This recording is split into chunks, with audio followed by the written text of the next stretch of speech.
Welcome to the Gift and Home channel and this segment on success advice for new stores. And in this segment, I'm going to talk about the emotional roller coaster. Because if you've considered opening a store, or if you have a store and it's still rather new, you know exactly what I'm talking about. And I've seen so many businesses, and my life reflected this reality, and 99.9% of you are going to experience this. You are going to experience fear. You are going to experience joy. You are going to experience terror. You are going to experience elation. You know, being an entrepreneur, opening your new store is a lot like falling in love the first time. There's this whole new set of emotions that you don't know what to do with, and the only way to deal with them is to go through it.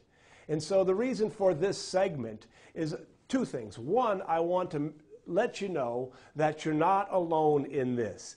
Everybody I know when they open a new business becomes preoccupied with it. You know, my wife Susan has coined a term, business lonely, because your spouse is going to get tired of you talking about knitting and gifts and whatever you sell. And pretty soon you're going to be in it. You're going to be feeling all these emotions all by yourself. So just understand, when you understand that what you're going through is very natural, and everybody who starts a new business goes through it, it makes it easier. You can just accept those emotions and understand that they're going to happen, and they're going to continue to happen. In my experience, I mean, not only my experience as a business owner, but in my experience working with hundreds of store owners across the country and Canada and even across the world now, 2 years is what you can expect to make at least 2 years of almost total preoccupation with your new business. You know, you'll dream about it. You'll be out to dinner with friends and you'll be thinking about it.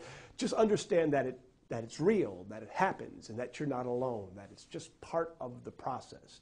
And then once you get past that, then you become more professional, that emotion and that passion transforms into professionalism. At least that's what's supposed to happen.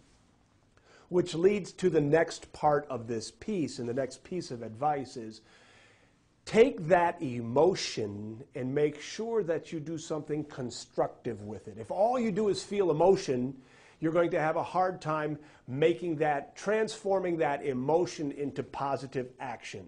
So I'm going to recommend a couple things. Either, if you're a writer, carry around a log. And anytime you have a great idea, jot it down. Because even that act of writing it on a piece of paper is an action, and you want to develop the habit of taking ideas and turning them into action.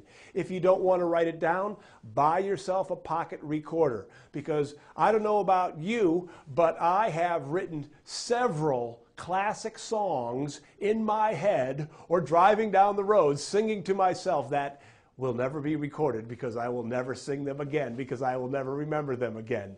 When you have a great idea, write it down, put it into a recorder, and start to develop the habit of turning those roiling emotions that are natural and healthy and part of what you're doing, and turning them into action that will make you money. Thank you for listening to this segment of the Gift and Home channel.